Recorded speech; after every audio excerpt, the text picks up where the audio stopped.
नमस्कार दोस्तों, आज आपके साथ एक नए वीडियो के साथ उपस्थित है। आज हम लोग स्टडी करेंगे बैटल ऑफ बक्सर के बारे में। बैटल ऑफ बक्सर आज के लेक्चर में कवर करेंगे। इसके पूर्व के लेक्चर में हम लोग बैटल ऑफ प्लासी के बारे में स्टडी कर चुके हैं।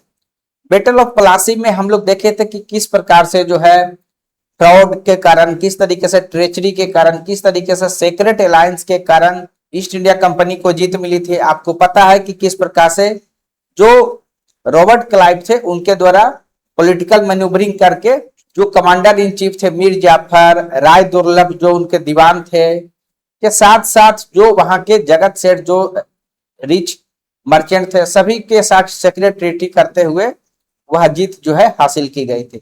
इसीलिए हिस्टोरियन के द्वारा आप कह सकते हैं कि इसे मिलिट्री सुप्रीमेसी के रूप में जीत नहीं मानते हैं ईस्ट इंडिया कंपनी का, क्योंकि यहां पर एक्चुअली में बिना युद्ध लड़े ही ईस्ट इंडिया कंपनी को जीत मिली थी, इसीलिए ये चीजें कही जाती है। लेकिन यहां पर हम लोग बैटल ऑफ बक्सर के बारे में स्टडी करें उससे थोड़ा सा हम लोग जो है बैकग्राउंड में चलते हैं। देखिए, इसका शुरुआत ऐसा नहीं है कि 1764 में अचानक इस तरीके से पॉलिटिकल सुप्रीमेसी जो है आपको अचीव करनी है। जब से ब्रिटिशर्स आए थे तो वो कॉमर्शियल इंटरेस्ट के साथ साथ जिस तरीके से वो इम्पावर हो रहे थे, वो स्लोली उनका जो है टेरिटोरियल इन्वेशन बढ़ते हुए जा रहा था और वो प्राइवेट जो है आर्मी भी डेवलप कर रहे थे। उसी के क्रम में आपको पता है कि वो फोर्टिफिकेशन का जब कोशिश हुआ तो आप कह सकते हैं जो सिराजुद्दौला जो नवाब थे उनके द्वारा अटैक किया गया था। हम लोग देखें कि किस प्रकार से फिर रीग्रुप करने के बाद ईस्ट इंडिया कंपनी ने फिर से फोर्ट विलियम को ऑक्युपाई किया था। ठीक है, तो ये सारी चीजें दिखाता है कि ब्रिटिशर्स जो है शुरू से ही इस प्रयास में थे। इसका देखिए शुरुआत होता है 1651 में, जब शाह शुजा के द्वारा जो है आपका ट्रेडिंग राइट्स दिया जाता है बंगाल के अंदर 3000 रुपीज पर एनम के बदले। तो यहां से आपको देखने को मिलेगा कि जो है कॉमर्शियल पावर्स के रूप में इवॉल्व होते रहे। फिर 1698 में जमींदारी राइट्स प्राप्त हो जाता है उन्हें 3 विलेजेस का, उसमें है कालीकत्ता है, आपका सूता नदी है और गोविंदपुर है। तो ये हम लोग लास्ट लेक्चर में पढ़ चुके हैं। उसके बाद का जो मेजर घटना है वह है 1707। 1707 में देखिए क्या हुआ, जो मुगल इंपेरर थे वो औरंगजेब की मृत्यु होती है। अब औरंगजेब का मृत्यु होता है, उसके बाद से वहां पर सक्सेशन बात स्टार्ट होता है। उसके बाद से कोई भी जो है स्ट्रॉन्ग इंपेरर नहीं हुए। इसके कारण जो रीजनल पावर्स थे, जो प्रोविंसेस थे, वह स्लोली अपने सोवरेनिटी को एसर्ट करने लगे और अपने आप को इंडिपेंडेंट तरीके से काम करने लगे। सक्सेसर स्टेट के रूप में हम लोग देख चुके हैं कि किस प्रकार से अवध है, हैदराबाद है, बंगाल काम कर रहे हैं। अब हम लोग जब बैटल ऑफ बक्सर के बारे में स्टडी कर रहे हैं तब उस समय की स्थिति के बारे में हम लोग देखें अगर, तो उस समय दिल्ली में क्या हो रहा था। उस समय आलमगीर टू जो थे उनको जो है मर्डर कर दिया जाता है। उसके कारण जो उनके पुत्र थे शाह आलम टू, वह जो है अपने क्षेत्र को छोड़कर वह जो है अवध के साइड चले गए थे और वो वहां पर जो है रह रहे थे। जो शाह आलम टू थे वह एक ऐसे रूलर हुए या ऐसे कह सकते इंपेरर हुए जिनके पास न अपनी टेरिटरी थी, न फोर्स था, न किसी प्रकार का वेल्थ था, लेकिन उनके पास टाइटल था क्योंकि वो जो है उसके लिजिटमेट कह सकते हैं हेयर थे वहां पे। तो यह जो है शाह आलम टू की कहानी थी। वहीं दूसरी तरफ अगर अवध के बारे में देखिएगा, अवध जो है आपका, अगर आप मैप देखिए तो यहाँ पर आप देख सकते हैं कि किस प्रकार से मराठा अगर एक्सपेंड करते हैं, तो अगर बंगाल का रीजन को देखिएगा तो उसके लिए ये बफर स्टेट के रूप में काम करता है, यानी डायरेक्ट कॉन्फ्लिक्ट मराठा से ना हो, इस तरीके से ये अवध काम कर रहा था। तो ये स्थिति थी। यह भी अब सक्सेसर स्टेट के रूप में जो है काम कर रहा था। सबसे पहला जो है सेट किया था सफदरजंग, उसके बाद जो है जब 1764 का समय था उस समय शुजा-उद-दौला इस रीजन को रूल कर रहे थे। बंगाल शुरू से ही हम लोगों को पता है कि बहुत ही रिच प्रोविंस था। जो ईस्ट इंडिया कंपनी का जितना भी आप कह सकते हैं इंडिया से एक्सपोर्ट होता था उसका 60% एक्सपोर्ट जो है अकेले बंगाल से होता था। तो इस तरीके का आप कह सकते हैं रिच एरिया था यहाँ पर। तो ये स्थिति है जब 1764 के बारे में हम जो ये कह रहा है। साथ ही इस समय अगर देश की स्थिति देखिएगा तो कंट्री के अंदर जितने भी कह सकते हैं रूलर्स थे उसमें यूनिटी नहीं था, पॉलिटिकली वो फ्रेगमेंटेड थे। ठीक है, तो ये स्थिति अभी चल रही है। अब हम लोग आगे देखते हैं कि 1757 में हम लोग देखे थे कि किस प्रकार बैटल ऑफ बक्सर हुआ, और बैटल ऑफ बक्सर के बाद जो है जो मीर जाफर हुए उन्हें पपेट रूलर के रूप में वहां जो है एस्टेब्लिश करा दिया जाता है। जो सेक्रेट अलायंस हुआ था या जो प्रोमिस लिया गया था मीर जाफर से ईस्ट इंडिया कंपनी के द्वारा, आपको पता है कि इन रिटर्न जो है हैवी कह सकते हैं अमाउंट फिक्स किया गया था कि ईस्ट इंडिया कंपनी को जब वो नवाब बन जाएंगे, मीर जाफर जब नवाब बन जाएंगे तो हैवी अमाउंट जो है दिया जाएगा। जो राशि जो है वहां पर फिक्स हुआ था वह अक्टूबर 1757 होते होते मात्र उसका 50% जो है दिया जा सकता। उसके कारण क्या होता है कि ब्रिटिशर्स के अंदर जो है डिसकंटेंटमेंट जो है बढ़ते जाता है, और फाइनली जो है मीर जाफर यह कहते हैं कि अभी ट्रेजरी की स्थिति अच्छी नहीं है, ट्रेजरी में जो है उतने पैसे नहीं है, हम आने वाला 3 साल में 6 मंथ के इंस्टॉलमेंट पर जो है पेमेंट करते हैं। और ये तो 1657 की बात है। 1658 आते आते ऐसा हो गया कि ट्रेजरी जो है आप कह सकते हैं कि कंप्लीटली जो है बैंकरप्ट हो गया, पूरा कंप्लीटली ड्रेन हो गया। इसके कारण जो है निराशा बढ़ते गया और फ्रस्ट्रेशन बढ़ते गया। उसके बीच में क्या करते हैं मीर जाफर, जब इस तरीके का जो ब्रिटिशर्स का देखते हैं रूप, तो उससे वह भी फ्रस्ट्रेट हो जाते हैं और डच के साथ जो है एक अलायंस बनाने की कोशिश करते हैं, लेकिन ब्रिटिशर्स के द्वारा उसे भी क्रश कर दिया जाता है।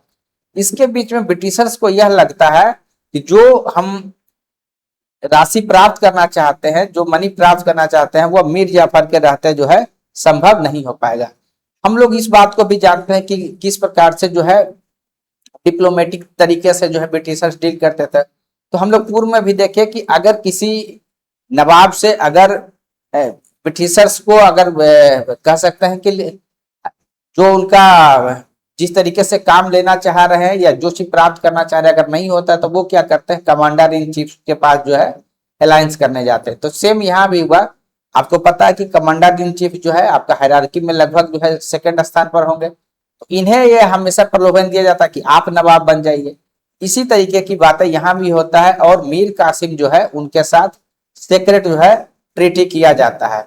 और सेक्रेट ट्रीटी में इस तरीके की बातें कही जाती है कि जितना भी पुराना एरियर है, पुराना एरियर का मतलब हुआ कि जितना अमाउंट बाकी है पूर्व का, वह जो है जो मीर जाफर नहीं दिए हैं वो सारा जो है ईस्ट इंडिया कंपनी को दिया जाएगा।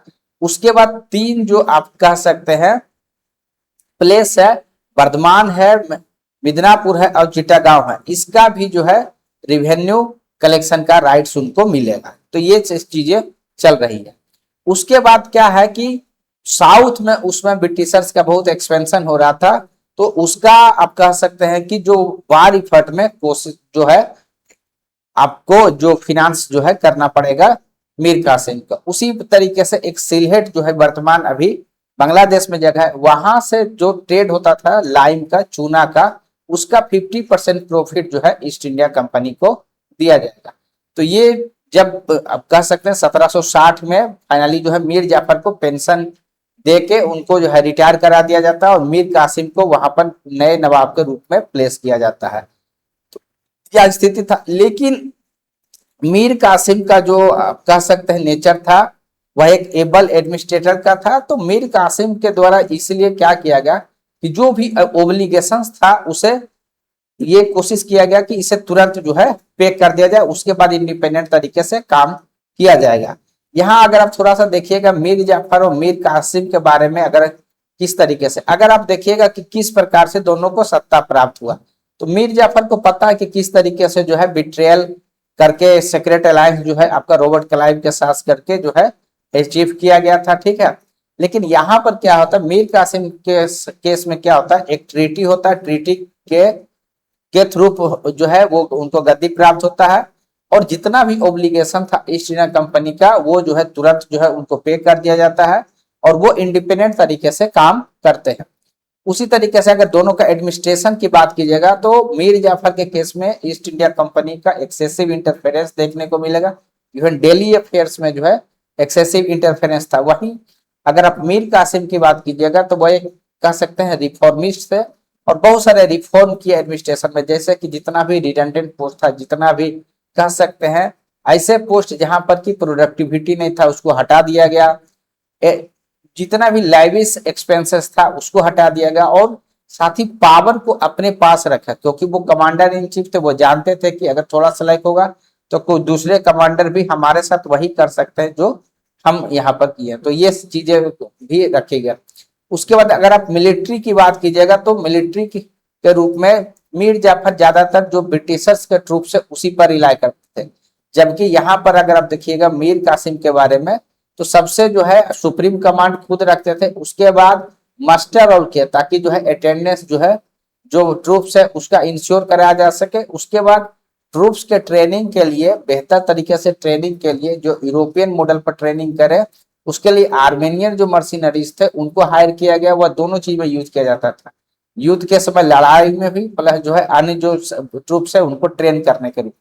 यही कारण है कि जो है मीर जाफर को हिस्ट्री में जो है एज ए ट्रेटेड रिमेंबर किया जाता है और मीर कासिम को जो है एक कैपेबल रूलर के रूप में जो है कह सकते हैं याद किया जाता है। अब हम लोग थोड़ा सा और आगे बढ़ते हैं कि मीर कासिम जब सारा ओब्लिगेशन को जब पे कर दिया उसके बाद उनका था कि बंगाल का जो रीजन है उसे हम रिफॉर्म करके स्ट्रॉन्ग करेंगे। अब देखिए उसमें जो है सबसे पहला जो अगर आप स्टेप देखेगा एडमिनिस्ट्रेटिव स्टेप, एडमिनिस्ट्रेशन में क्या है, अगर प्रशासन मजबूत कर रहा है तो जो चीजें खराब हो गई है उसको पहले ठीक करना पड़ेगा। तो देखिए जमींदार जो है वहां रिवेन्यू कलेक्शन का काम करते थे, जब आप कह सकते हैं कि जब नवाब बिक हुए तो ये जो आपका रिवेन्यू कलेक्शन करके जो जमींदार को देना था वह जो है वो नहीं दे रहे थे, जिसके कारण जो ट्रेजरी की स्थिति कमजोर हो गई थी, वहां पर कम पैसे रह गए थे। तो सबसे पहले जितना भी एरियस था जमींदार के पास से वहां से जो है उसको रिकवर किया गया। साथ ही जितने भी तरीके के लाइवियस आप कह सकते हैं एक्सपेंसेस जो है आप जो एक्सपेंसेस ब्यूरोक्रेटिक एक्सपेंसेस आप कहते हैं जरूरत के लिए नहीं था तो उन सब चीजों को भी आपको कम किया गया ताकि जो है ट्रेजरी की स्थिति अच्छी रहे, क्योंकि मीर कासिम के द्वारा बहुत अच्छे तरीके से समझा जाता था कि अगर जो है वेल्थ नहीं रहेगा तो हम न मिलिट्री को बेहतर कर पाएंगे, न हम बेहतर इक्विपमेंट खरीद पाएंगे, न ही हम लोग ट्रेनिंग दे पाएंगे। इसीलिए इस तरीके का स्टेप्स जो है लिया गया। साथ ही मिलिट्री में भी जो है उनके द्वारा बहुत रिफॉर्म किया गया, जैसे कि मास्टर रोल लिया गया ताकि डेली अटेंडेंस को इंश्योर किया जा सके। प्लस जो है जिस तरीके से आप देखिएगा ईस्ट इंडिया कंपनी के जो ट्रूप्स थे उनको बहुत टाइमली जो है उनको वेजेज मिलता था, तो उसी तरीके से यहाँ भी जो इनको पेमेंट जो है वह जो है उनको टाइमली मिले यह भी इंश्योर कराया गया। उसके बाद ये तो ह्यूमन रिसोर्स की बात हुई कि जो ट्रूप्स है उसको कैसे मजबूत किया जाए, उस वहीं दूसरे तरफ जो वेपन्स है उस पर भी फोकस किया गया। इसीलिए जो है मुंगेर में जो है गन फैक्ट्री जो है आपका यहाँ पर एस्टेब्लिश किया गया। उसी तरीके से जो है फाइनेंस के क्षेत्र में भी जो है बहुत तरीके के रिफॉर्म्स किए गए, टैक्स कलेक्शन पर जो है आप कह सकते हैं कि फोकस किया गया।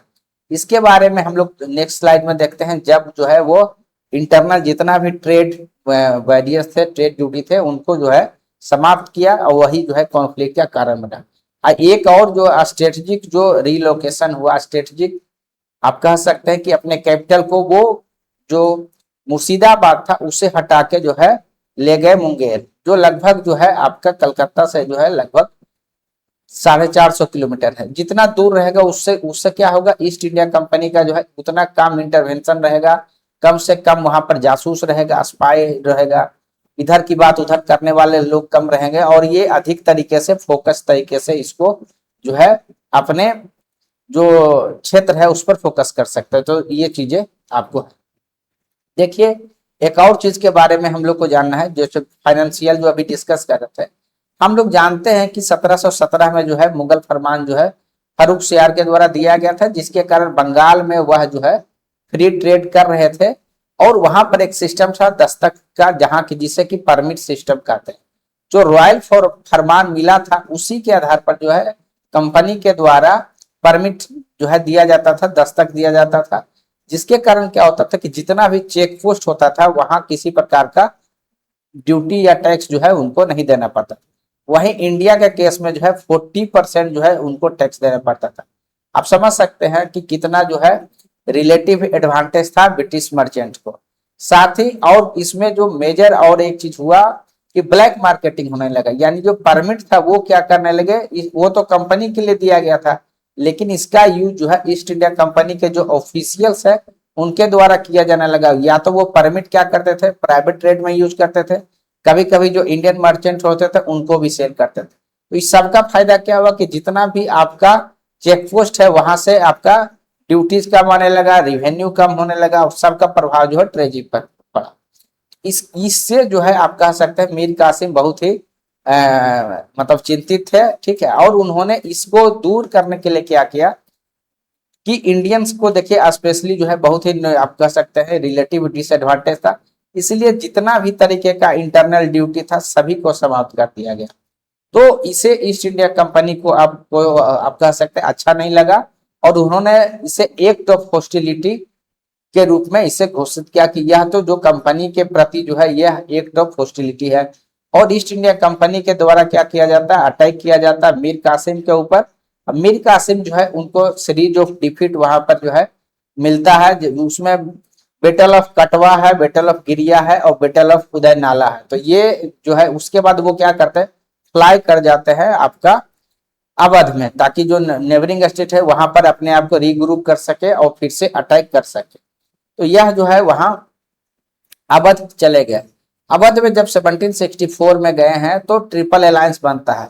हम लोग जो है शाह आलम 2 के बारे में स्टोरी देख लिए कि यह जो है फ्यूजिटिव मुगल इंपेरर थे, जब इनके फादर का जो है मर्डर कर दिया जाता है उसके बाद जो है वो वहां से जो है भाग के जो है अवध रीजन में रह रहे थे।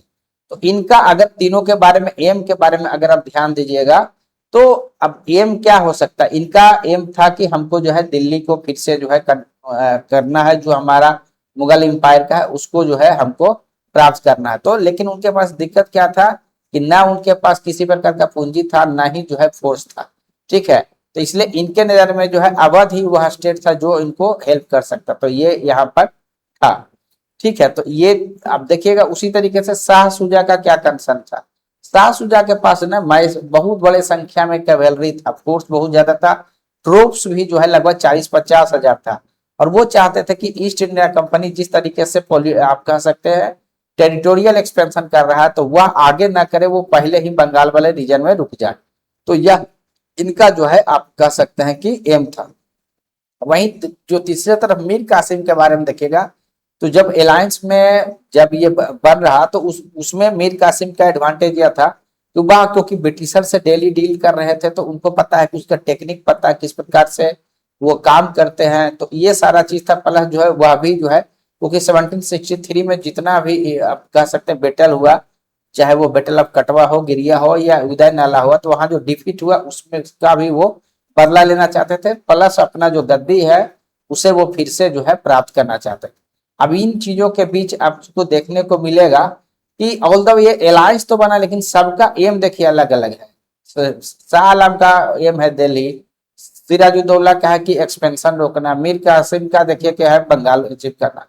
इसीलिए क्या है कि इसमें आपको यूनिफाइड आपको गोल नहीं देखने को मिला, इसलिए आपसी यहाँ पर एक दूसरे के प्रति सस्पिशन भी बहुत है। अलायंस तो था लेकिन तब भी जो है सस्पिशन भी इन लोगों के बीच, क्योंकि उस तरीके का कॉमन जो बिंदु नहीं था इन लोगों। अगर हम लोग थोड़ा सा देखें दोनों का जो बैटल फील्ड में किस प्रकार से जो है फोर्स की स्थिति थी, तो अगर आप ईस्ट इंडिया कंपनी में देखेगा तो मात्र जो है 7,000 के आसपास ट्रूप्स है, जबकि ट्रिपल अलायंस के पास आपका 40 से 50 हजार है। उसी तरीके से कमांड स्ट्रक्चर, यानी जब युद्ध होता है तो उसको कमांड कौन करेगा, उसको नेतृत्व कौन करेगा। तो अगर आप देखिएगा ईस्ट इंडिया कंपनी में तो यूनिफाइड जो है कमांड था, यानी एक ही जो है वहां पर कमांड देने वाले थे, वह थे मेजर हेक्टर जो है मुनरो। वहीं लेकिन यहाँ पर क्या आप देखे हैं कि किस प्रकार से जो अलायंस बना उसमें आपसी गोल नहीं, आप कह सकते हैं आपसी यूनिफॉर्म गोल नहीं था। इसके कारण क्या था कि आपस में जो है वह यूनिफाइड कमांड नहीं था, अलग अलग जो है जो लीडर है वो अलग अलग तरीके से कमांड दे रहे थे।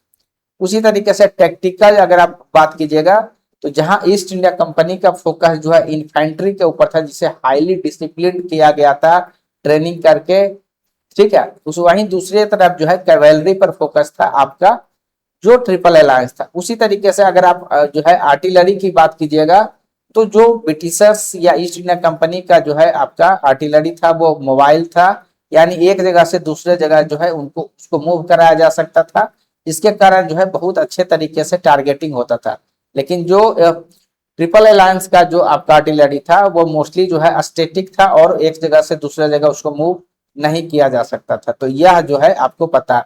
प्लस डिसिप्लिन को मेंटेन करने के लिए 1764 में बैटल के जस्ट पहले एक सिपाही म्यूटिनी हुआ था, जहां पर कि जो है जो ईस्ट इंडिया कंपनी के जब आपका हेक्टर मुर्रे है उनके द्वारा कैनन से जो है उसको उड़ा दिया गया था। उसके बाद क्या होता है कि आप कह सकते हैं उस डिटेंट के रूप में काम किया और उसके बाद किसी प्रकार का विद्रोह नहीं हुआ तत्कालिक, और फिर जो है डिसिप्लिन उसमें मेंटेन रहा है। ठीक है, तो ये चीजें हम लोग स्टडी किए। अब जब युद्ध के बारे में हम लोग देखते हैं तो यह जो है आपका बक्सर में गंगा नदी के किनारे फिर जो है यह जो है क्लैश होता है। और आप कह सकते हैं कि सुबह का समय जो लगभग 3 बजे के आसपास दोनों जो है आपका ग्राउंड थे, दोनों जो है बक्सर में जो है गंगा नदी के किनारे जो है टिके हुए थे। सुबह में जो है ट्रिपल अलायंस के द्वारा यह सोचते हुए कि अपोजिट पार्टी जो है तैयार नहीं होगी, प्री मेच्योर जो है स्ट्राइक किया जाता है। लेकिन उनको यह पता नहीं था कि जो है आर्टिलरी जो है बहुत ही अच्छा है। हम लोग जैसा चर्चा किए कि मोबाइल आर्टिलरी था और इसका यूज करते हुए जो है आप कह सकते हैं ट्रिपल अलायंस को भारी जो है नुकसान जो है वहां पर पहुंचाया गया। प्लस जहां तक आप देखिएगा जो कैवेलरी है इसको भी डिफीट करने में सफल रहा, जो इन्फेंट्री था डिसिप्लिन इन्फेंट्री। ठीक है, तो इसके कारण क्या हुआ कि युद्ध बहुत 3 से 4 घंटे में ही यह ट्रिपल अलायंस को एहसास हो गया कि वह जो है युद्ध हार जाएंगे। और इसी में सबसे पहले क्या होता है कि मीर जाफर भाग खड़े होते हैं, उसके बाद बाकी लोग भी जो है वहां से आप कह सकते हैं कि युद्ध छोड़ देते हैं। तो इस प्रकार से क्या हुआ कि बैटल ऑफ बक्सर में जो है मिलिट्री रूप से जो है यह प्रूव करने में ब्रिटिशर सफल रहे कि वह जो है मिलिट्री रूप से भी वह स्ट्रॉन्ग। तो यह चीजें आपको पता है। अब हम लोग थोड़ा सा डिफीट के कारण के बारे में जानना चाहें। एग्जाम के ख्याल से इन चीजों पर ज्यादा फोकस होता है कि कारण क्या थे। ठीक है, उसमें अगर आप देखिएगा सबसे पहले अगर देखिएगा लॉन्ग टाइम अगर आप देखने की बात कीजिएगा तो हमेशा है कि मुगल एम्पायर जो है आपका डिक्लाइन कर रहा था, यह था। इसके कारण रीजनल पावर जो है आपका अपने आप को एसर्ट जो है आपका कर रहे थे और यूनिटी भी नहीं था आपस में, तो यह एक कारण जो है बना। उसके बाद अगर आप ईस्ट इंडिया कंपनी का अगर आप देखिए तो फाइनेंशियल जो है सुपरियरिटी था। ठीक है, उसके कारण फाइनेंशियल सुपरियरिटी रहने के कारण वो जो है बेहतर जो है वह जो है आपको कह सकते हैं कि वेपन्स जो है आपका खरीद सकते थे, ट्रेनिंग एफोर्ड कर सकते थे, और उनको जो है ब्रिटिश के जो कैपिटल है वो उनका भी सपोर्ट मिलते रहता था। ठीक है, तो उसके कारण भी उनको एडवांटेज जो है यहाँ पर है। उसके बाद मिलिट्री मिसमैच, यानी जहां हम लोग चर्चा किए कि किस प्रकार से जो है डिसिप्लिन जो इन्फेंट्री था वह सफल रहा कैवेलरी को जो है डिफीट करने में। उसी तरीके के यहाँ का जो आर्टिलरी था वह जो है मोबाइल था, वो जबकि दूसरे तरफ जो है वह स्टैटिक था। एक जो आप कह सकते हैं कि जो मस्केट यूज होते थे, ठीक है, जो ट्रिपल अलायंस के द्वारा जो यूज किया जा रहा था उसे फायर जो लॉक सिस्टम कहते हैं हम, जबकि जो है ईस्ट इंडिया कंपनी के द्वारा जो है आपका यूज किया जा रहा था उसे फ्लिंट लॉक सिस्टम कहते हैं। तो इसमें क्या है कि जो ट्रिपल अलायंस के द्वारा जो यूज किया जा रहा था वहां पर आप देखिएगा कि जो आप मस्केट देखे होंगे आप, वहां पर क्या होता है ना, गन पाउडर जो है रखा रहता है और एक कॉर्ड होता है, रस्सी टाइप से समझ लीजिए, छोटा सा रस्सी इस तरीके से रहता है, यहाँ पर बर्निंग रहता है और इसे स्ट्राइक करके जो है गन पाउडर पर भेजा जाता है। तो उसमें अधिक समय लगता है फ्लिंट वाले के तुलनात्मक। ठीक है, वहां पर क्या होता है ना, स्ट्राइक किया जाता है स्टोन के मदद से, तो वो स्पार्क होता है और गन पाउडर जो है हिट करता है। यह इसी के कारण जो है आपका जो उनका मस्केट है वो ज्यादा बेहतर जो है काम किया। तो यह जो है एक जो है देख सकते हैं मिलिट्री जो आपका सुप्रीमेसी है वह है। उसी तरीके से पॉलिटिकल रीजन की बात कीजिएगा तो वहां जो है पॉलिटिकल फ्रेगमेंटेशन था, जो भी आप कह सकते हैं रूलर्स थे वो आपस में यूनाइट नहीं थे। इवन ट्रिपल अलायंस बना भी तो वहां पर जो है अन्य जो इंडियन रूलर्स थे उनका सपोर्ट नहीं मिला। इवन कि 3 थे भी तो उनके एम्स अलग थे, कमांड यूनिफाइड नहीं था। तो ये सारा जो है आपको मैटर देखने को मिलेगा। इसी समय अगर मराठा सिख जैसे अगर सपोर्ट करते तो उसका रिजल्ट जो है कुछ और होता।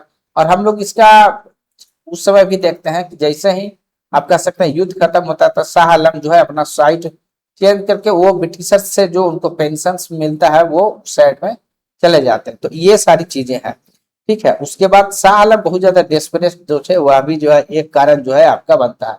उसके बाद शुजा-उद-दौला जो थे उनके द्वारा मिस जज किया गया कि जिस तरीके से उनके पास 40 से 50,000 जो है सोल्जर्स था, ट्रूप्स था, तो उनको लगा ईस्ट इंडिया कंपनी के पास तो 7 से 8,000 ट्रूप से बहुत आसानी से हम लोग जो है इसको डिफीट कर देंगे। लेकिन वह जो मिलिट्री आप कह सकते हैं जो मिसमैच था, बेहतर टेक्नोलॉजी का यूज था, उसको वह इग्नोर कर गए। यह चीजें किया। फाइनेंशियल सुप्रीमेसी तो आपको पता है कि किस प्रकार से उनको जो है ट्रेडर्स जो इंडियन मर्चेंट्स थे उनके तुलनात्मक बेहतर था। प्लस जो है उनको आप जो ब्रिटिश का जो सिटीज था वहां से भी उनको जो है कैपिटल जो है प्राप्त होता था। तो ये सारी चीजें जो है जब पैसा रहने के कारण क्या होता है ना कि उनके सोल्जर्स को भी टाइमली पेमेंट हो जाता था। तो ये सारा जो है आपको बेनिफिट देखने को मिलेगा। अब हम लोग देखते हैं एक जो इसके बाद 1765 में क्या, 1765 में देखिए जब कभी भी वार होता है तो उसके बाद ट्रीटी होगा।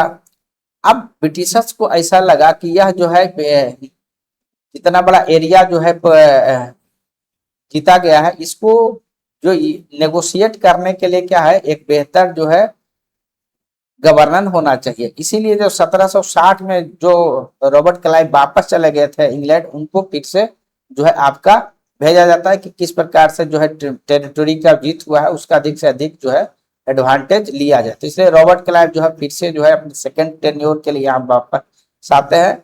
और यहाँ पर फोकस यह था कि डायरेक्ट जो रीजन जो है उनको एनेक्स नहीं करके उसको इनडायरेक्ट जो है कंट्रोल जो है किया जाए और उनका किस तरीके से मैक्सिमम जो है इकोनॉमिक एक्सट्रैक्शन किया जाए। और यही चीज यहाँ पर होता भी है अवध को जो है, इसलिए वापस उनका एरिया दे दिया जाता है, लेकिन बदले में उनसे जो कंडीशंस रखे गए हैं उससे यह प्रतीत होगा कि वो इनडायरेक्ट कंट्रोल रख रहे हैं, जिसके बारे में हम लोग अभी चर्चा करेंगे। जब अब आपका आप कह सकते हैं ट्रीटी ऑफ इलाहाबाद जब उसमें हुआ, ठीक है, तो उसमें क्या क्या चीज देना पड़ा, ठीक है। आपका जो शाह आलम टूथ है इनको देना पड़ा ईस्ट इंडिया कंपनी को दीवानी राइट्स, ठीक है। इसमें दीवानी राइट्स बंगाल, बिहार और उड़ीसा। इससे क्या हो गया कि ये तीनों रीजन में जो है रिवेन्यू कलेक्शन करने का ब्रिटिशर्स का राइट लेजिटिमेट हो गया। और ध्यान दीजिएगा यह अभी भी जो है आप कह सकते हैं लेजिटिमेट जो है वारिस थे मुगल एम्पायर के, इसलिए यह जो पेपर हुआ आप एक तरीके से लीगल फ्रेमवर्क के रूप में काम करेगा ईस्ट इंडिया कंपनी के लिए। प्लस जो है यह भी कहा गया कि आपको गोरा और इलाहाबाद का जो रीजन है वह अवध को छोड़ना पड़ा और यह दोनों रीजन जो है आपको शाह आलम टू को दे दिया गया यहाँ रहने के लिए। प्लस जो है उनको 26 लाख रुपए पर एनम का भी जो है प्रोमिस पेंशन किया गया।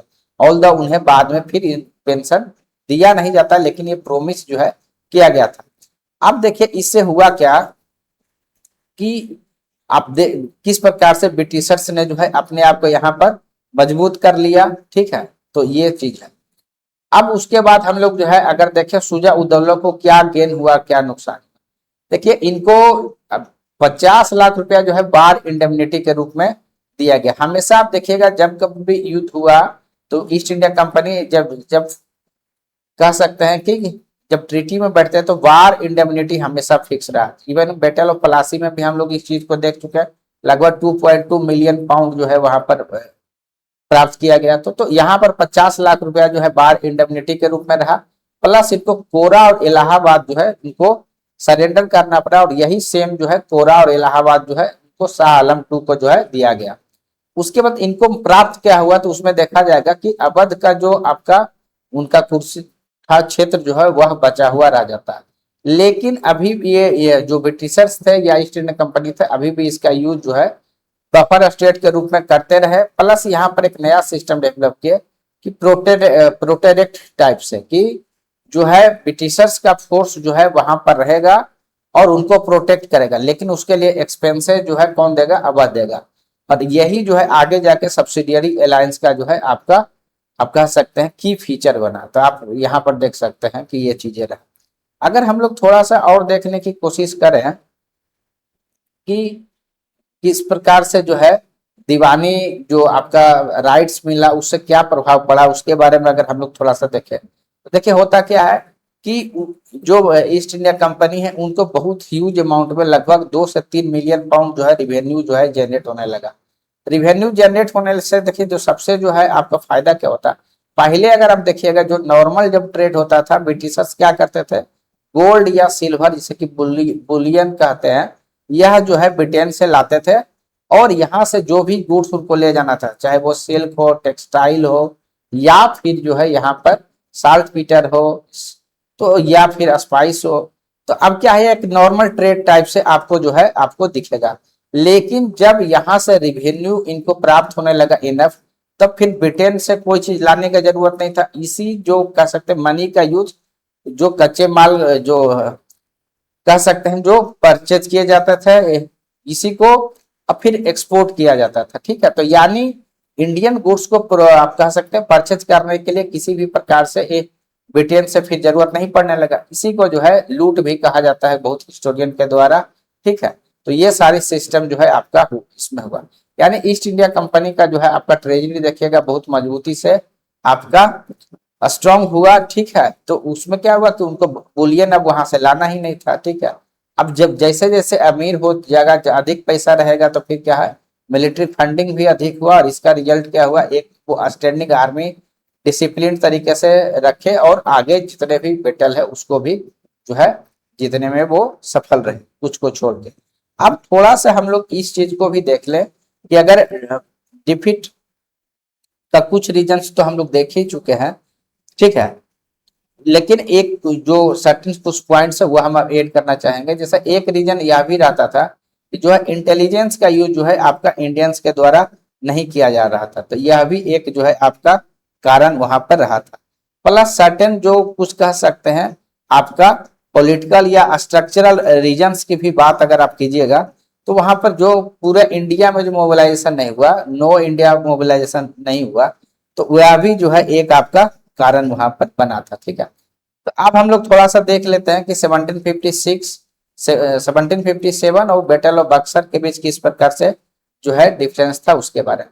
तो सबसे पहले देखते हैं नेचर ऑफ इवेंट्स के बारे में। तो यहाँ देखिए बैटल ऑफ जो आपका प्लासी हुआ, इसमें आपको कॉन्स्पायरेसी, ट्रेचरी, इस तरीके का चीज देखने को मिलेगा। लेकिन यहाँ बैटल ऑफ बक्सर में विशुद्ध रूप से जो है मिलिट्री जो है वहां पर फाइट किया, और क्योंकि बेहतर टेक्नोलॉजी, बेहतर डिसिप्लिन जो है आपका ट्रूप्स रहने के कारण जो है ईस्ट इंडिया कंपनी का जीत हुआ। उसी तरीके से अपोनेंट देखिएगा तो वहां पर जो है सिंगल जो है सिराजुद्दौला जो है आपको दिखेंगे, जिनके आप कह सकते हैं उनके कमांडर इन चीफ, दीवान, सभी जो आप कह सकते हैं सेक्रेट अलायंस में जो है रॉबर्ट क्लाइव के साथ जो है शामिल थे। तो यह अकेले था। यहाँ पर क्या है कि आपको एक रीजनल ट्रिपल अलायंस मिलेगा, ऑल दो यूनिफाइड जो है कमांड नहीं था, उनके जो है कह सकते हैं एम भी डाइवर्जेंस थे, लेकिन यह यहाँ पर जो है आपको अवध जो है या फिर जो है शाह लड्डू और आपका मीर कासिम का यह ट्रिपल अलायंस था। उसी तरीके से अगर अब उसमें देखिएगा डिसाइसिव फैक्टर क्या था, तो जिस प्रकार से मीर जाफर ने ट्रेचरी किया हुआ, क्योंकि कमांडर इन चीफ था, 45,000 जो ट्रूप्स को वो अकेले कंट्रोल कर रहा था, इससे पूरा का पूरा जो युद्ध हुआ था तो वहां पर आइडल कर दिया गया था, यानी ये पार्टिसिपेट ही नहीं किया। अकेला जो है मीन मर्दान जो एक लॉयल कह सकते हैं कमांडर थे, वो फाइट किए और वही डेथ। तो यहाँ का वो चीज है। लेकिन यहाँ पर तो हम लोग देखे कि किस प्रकार से जो है उनके बेहतर आर्टिलरी थे, बेहतर जो है ट्रेंड उनके इन्फेंट्री थे, सारी चीजें हम लोग यहाँ पर देखे। इसीलिए जो है आपका अगर हम लोग लॉन्ग टर्म इम्पैक्ट की बात कीजिएगा तो पॉलिटिकल डोमिनेंस जो है आपको यहाँ पर बढ़ने पड़ता है बैटल ऑफ प्लासी के बाद। यहाँ पर जो है उनको लीगल जो है दीवानी राइट्स मिल जाता है, जिससे क्या करा तो उनको फिनांस बेहतर होता है और वो कॉमर्शियल पावर से जो है फाइनली जो है एक जो है टेरिटोरियल स्टेट के रूप में जो है वह बढ़ते हैं। ठीक है, अब हम लोग उसके आगे थोड़ा सा देखते हैं कि आपका बैटल ऑफ जो आपका बक्सर हुआ, इसमें हम लोग ट्रीटी ऑफ जो आपका इलाहाबाद है उसको हम लोग देख ली। अब लास्ट में हम लोग सारी चीजों को जो है आप कह सकते हैं लेसन्स क्या मिला, यहाँ पर किस तरीके से चीजें जो है चेंज हुई है और क्या लेसन्स था। तो उसमें जैसे देखिए यह तो पता चल गया कि अगर इंडिया अगर के जो प्रोविंसेस थे अगर वो आपस में यूनिटी रखते तो वह जो है ब्रिटिशर्स को या ईस्ट इंडिया कंपनी को डिफीट करना बहुत ही मुश्किल था। इसीलिए जो है क्योंकि आपस में डिसयूनिटी था नहीं था, डिसयूनिटी था, यही जो है एक कारण बना उनके डिफीट का। ठीक है, इवन की जो अलायंसेस बनाया गया वह भी जो है उनके जो आप कह सकते हैं कि जो लक्ष्य थे वह सेम नहीं रहने के कारण भी जो है आपका कारण बना। उसी तरीके से यहाँ पर एक और लेसन क्या देखने को मिला कि इकोनॉमिक्स बहुत जरूरी होता है, यानी मिलिट्री तो पावर तो है ही, लेकिन इकोनॉमिक्स भी उतना ही जरूरी होता है, क्योंकि बेहतर आप जो है मिलिट्री या बेहतर इक्विपमेंट तभी जो है हम लोग वहां पर यूज कर पाते हैं। ठीक है, तो ये चीजें हैं।